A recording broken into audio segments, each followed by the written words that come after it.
Hi guys. Okay, this is a video I wanted to put together to show a quick demo on how you can get started using Yara to create your own custom signature-based malware scanning. So I've got this set up with two programs that I've created that have both connected to another computer on my network, and they're both sending data, and I'm going to use Yara to find signatures that I can use to scan for them.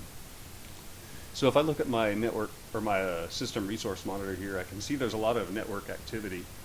And this isn't something I'm expecting, so that looks suspicious, and I want to find out what's going on. So if I look over here using netstat,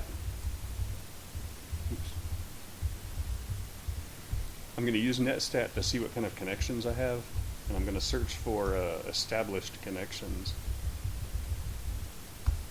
So this shows that I've got two in the established state, and I want to find out what they are. Now there are ways you can use something like netstat to see what programs are associated with each connection, but I'm not going to do that because the point of this exercise is to use the information you can find to create Yara signatures that you can use to scan for what files are doing this. So all I have to go by now is that I have two connections to this IP address here. So I'm going to use that IP address as my starting point. So I want to create a file that contains the rules that Yara will use to scan for.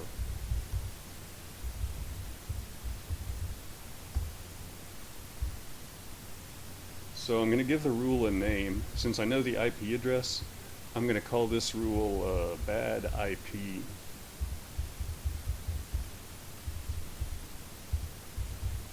So you want to give it some metadata that gives you a description of the rule.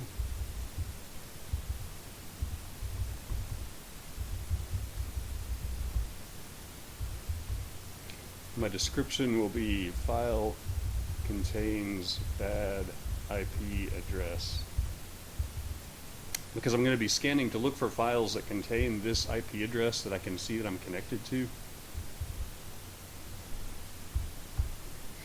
Now, if you're in a big organization that has a large database of rules like this, you'll want to include more metadata here, including things about who was the author of this rule and when was it first created and when was it last updated and that sort of thing.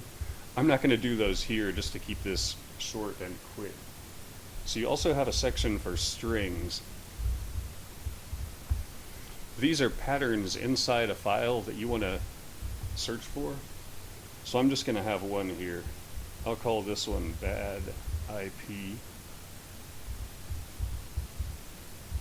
And I'm going to use this IP address that I see that I'm connected to.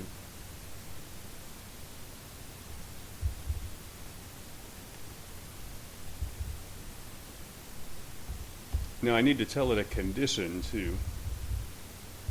This is how to know which combinations of strings count as a match for this, even though I've only got one here. So I'm just going to use this as my only condition.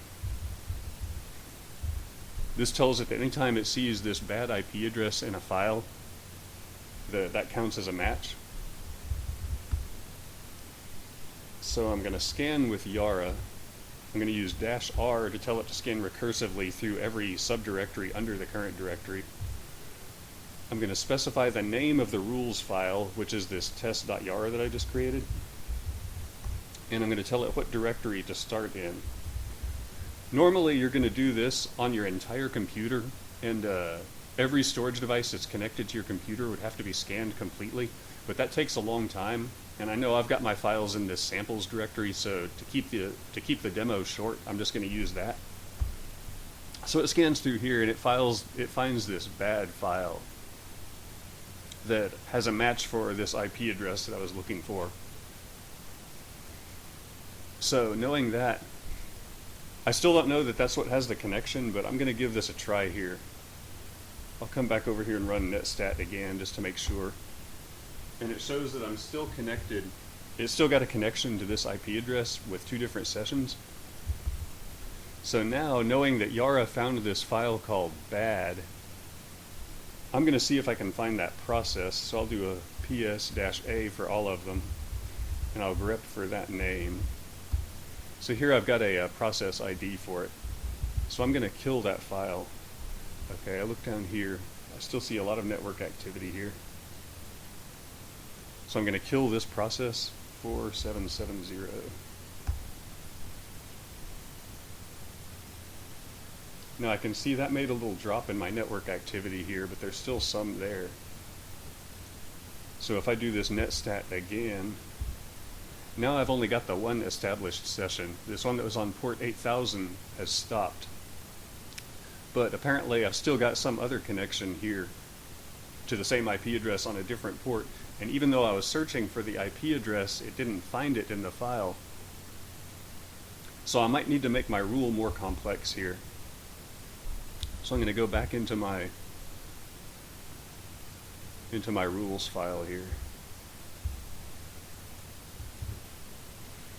It might be that they didn't put the entire IP address in the file. They might have tried to keep it hidden by splitting it up or something. And there are all kinds of different ways they might hide it. They might do some bit shifting or apply some exclusive OR mask or something to change it. But I'm going to try seeing if I can find it just by splitting this up, just to show that you can search for multiple strings. So I'll call this one 1, and I'll stop it here. Then I'll make a second one, bad IP2. That will be this part. Now, I want this to include both of these, and they don't have to be right next to each other. They can be anywhere in the file.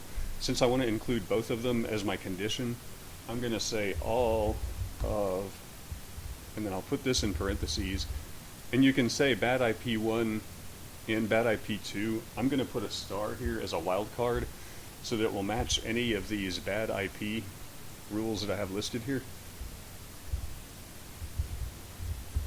So now I'm going to do my yara scan again.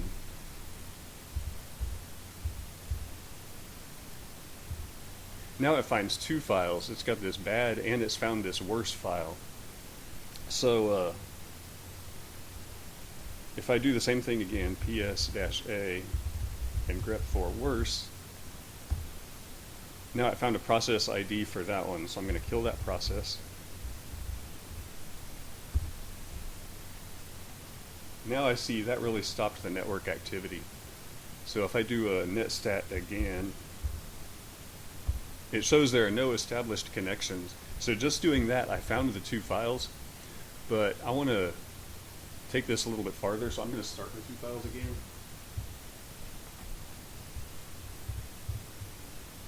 Start the servers listening for them again. Okay, now I'm going to run this again. I'm going to run this one again. Because that might not be enough to find something. So now it looks like they're both connected again. So there are other things you can look for to make the rules more complete. Because the more specific data you can find about the file that you're investigating, the more sure you can be. So for another rule, I want to try seeing if I can find some data that it's transmitting. So I'm going to run wireshark. And I'm going to capture some data on my port here. Okay, that quickly, it's already captured a lot. So I'm going to go up here.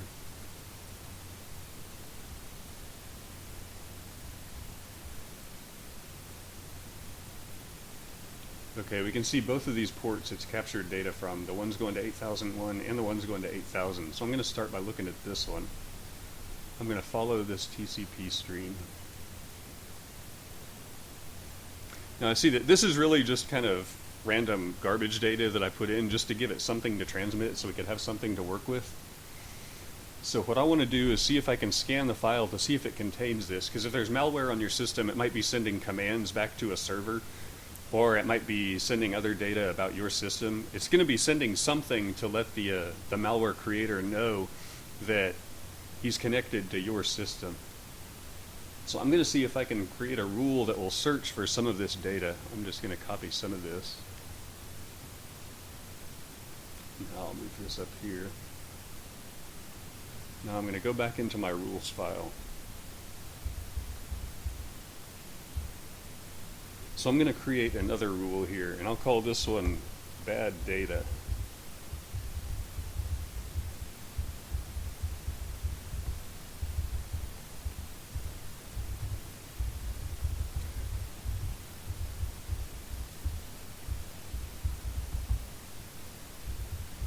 So I'm just going to make my description be that the file contains bad data.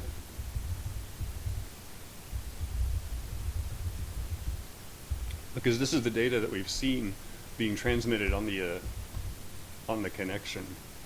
So for strings, I'm just going to give it one, and I'll name this one bad data. And I'll use this data that I captured with wireshark. So this will tell Yara to search for files that contain this string of data. And then my condition will just be that it's found this bad data.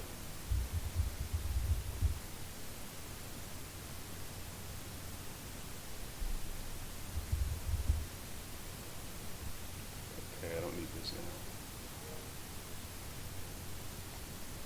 So now I'm going to do my Yara scan again. Okay, now it's found my bad data in that bad file. So now we've got two rules that match this bad file. We can do the same thing for the worst data, looking at what's on that port, but it's really the same as what I just did. So I'm going to move on to the next part. Another piece of information that we have that we can go on is that we see a specific port number here. So we might want to try and search the file to see if we can find this port number in the file. And that'll be a little bit harder because it won't be an ASCII string. Instead, it'll be a numeric literal in the file. So we have to search for it a different way. Oh, and here we're seeing it as base 10 numbers because that's what we're used to working with. In the computer program, it will be a base 16 or hexadecimal number. And, okay, so we need to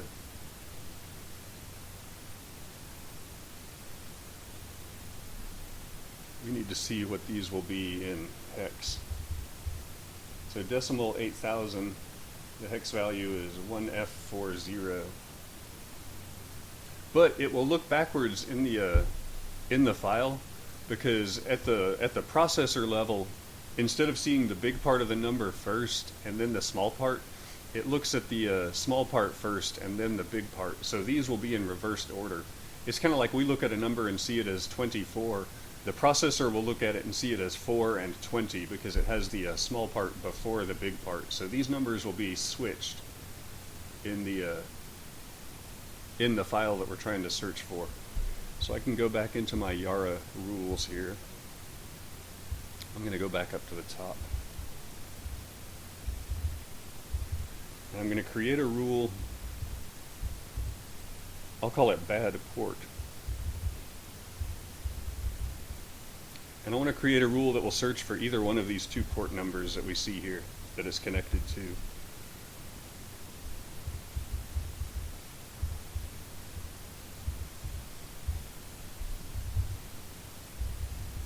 So I'll give it a short description. I'll just say file contains bad port number. Now I'm going to add some strings to search for, and I'll have one for each of them.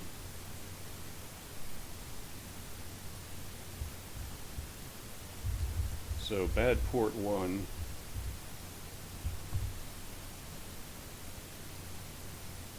So here we're going to do a hex search instead of an ASCII string search. So we put it in curly braces here. And we need to use this hex pattern with the bytes reversed. So I'll have a 40 and a 1F. Then I'll add a bad port 2 rule.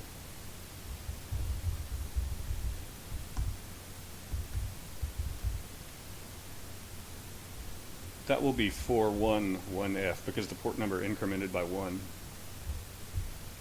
Because in our scan here we found that we've got something on 8000 and something on 8001. So I'm just incrementing this by 1. And then the condition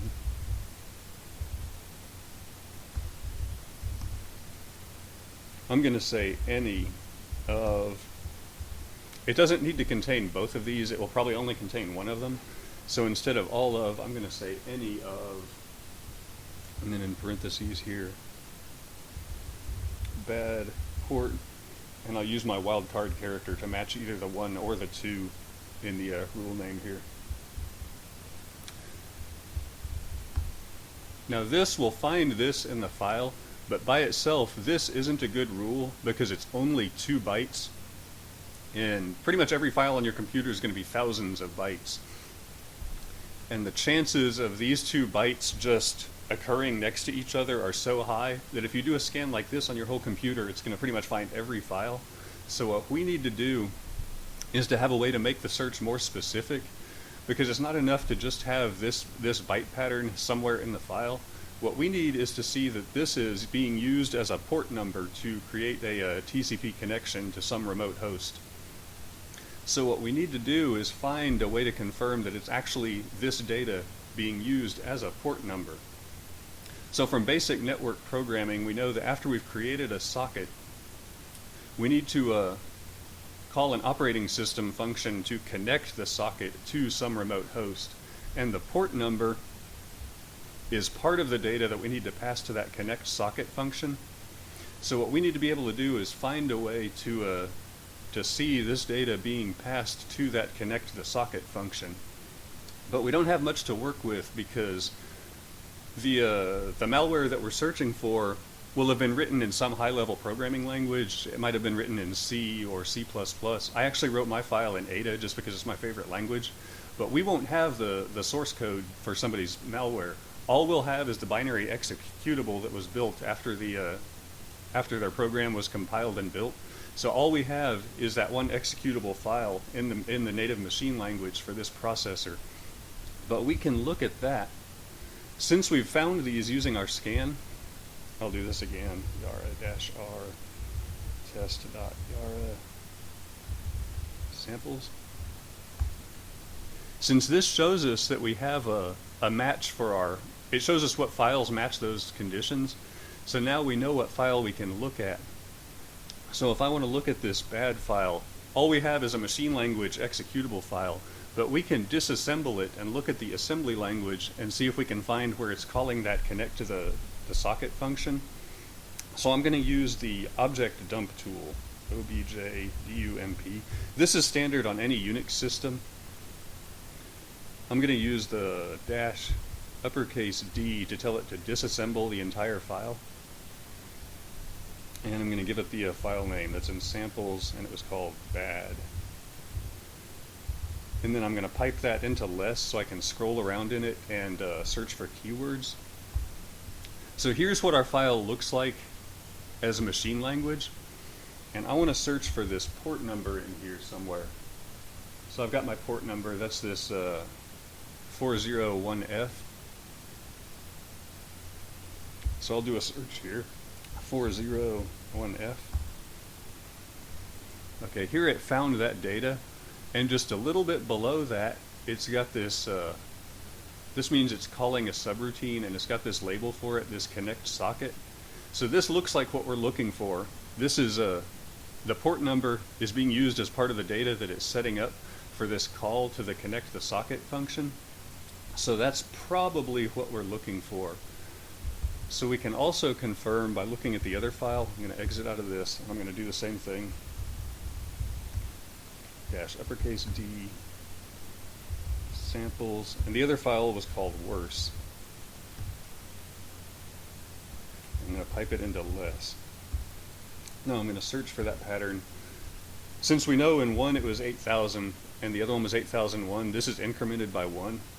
So it's going to be 411F. Here it is. This is probably where it's defining the data earlier in the program. Okay, and here it is. We've got the data, and again, we've got this connect the socket function. And it looks a lot like what we have in the other program.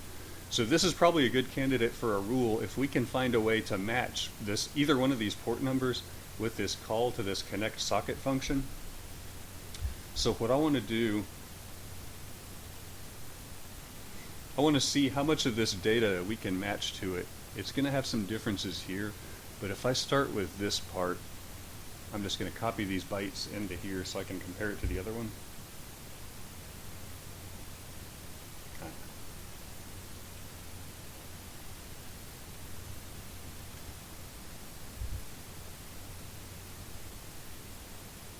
We want to see how much this looks like the other file, because if there's a lot that's the same in the two of them, then we know this is something that we can use to create a specific rule to search for. So that's what it looks like in the one file.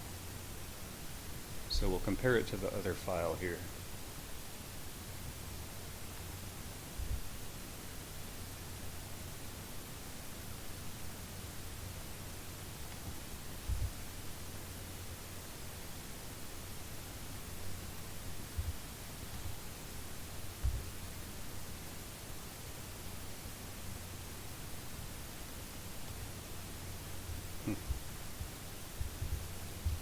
So here, having it side by side, we can see there's a lot of this that's the same. It's a little bit different here, but everything from this 8B to this C7 seems to match in both files. So if we can create a rule that will find either one of these port numbers followed by this data, then we can be more certain that that's really the file that we're looking for. So I'm going to go back into my rules here.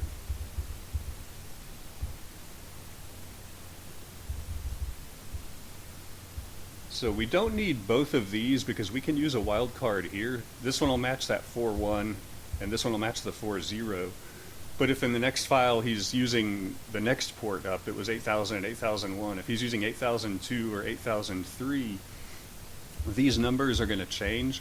But if we use a wildcard here and replace that with a question mark, then it'll match any character in that position. So then any port number in that 8000 to 8009 range will match. So now I don't need this line anymore. So what I need to do after this is get this data in here too. So if we go back to our, okay, I was starting with that 8B character. That's here, but we're skipping a few bytes here. So we're going to actually skip 1, 2, 3, 4, 5, 6, 7, 8, 9. So we need to tell it to skip 9 bytes. We can do that by putting it in square braces here. We'll put a 9. And then after that, we're going to put this data up to the C7.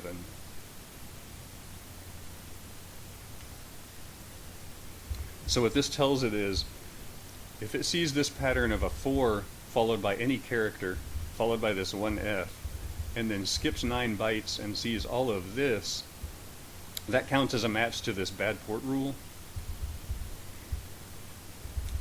And that's where we can be sure that it's using this one of these port numbers in a call to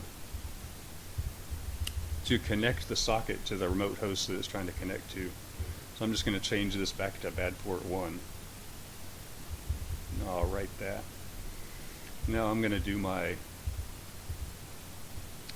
yara scan again. Alright, now this time it found my bad port in the worst file and in the bad file, so it looks like it found that in both of them. It found the bad data in one of them, and it found the bad IP address in both of them. So now we've got 3 different rules that we can use to be sure about this one file. So we got one rule that was based just on the IP address that we saw from using netstat. I don't have that open anymore, but anyway. We used netstat to find an IP address it was connecting to, and we created rules that can match that. Then we used wireshark to capture some data to see if we could find the data inside the file. And we created a rule based on what we found there, and we got a match with that. Then we looked at the disassembly of the executable file and found a place where it's using the port number as to pass to this connect to the socket function. So that's 3 different ways we found data that we can create rules with that all match on this file. So with 3 different rules matching it, that means we have pretty high a high probability that it's a suspicious file. So I'm going to stop there for now just to keep this kind of short. But anyway, And this kind of shows how you can get started using Yara to create your own custom virus scanner signatures. So if you have any questions about what I was doing, you can leave them in the comments and I'll take a look at them. I'm going to share this 2 or 3 different places, but I'll be looking at the comments to see if there are any questions. So thanks for watching my video.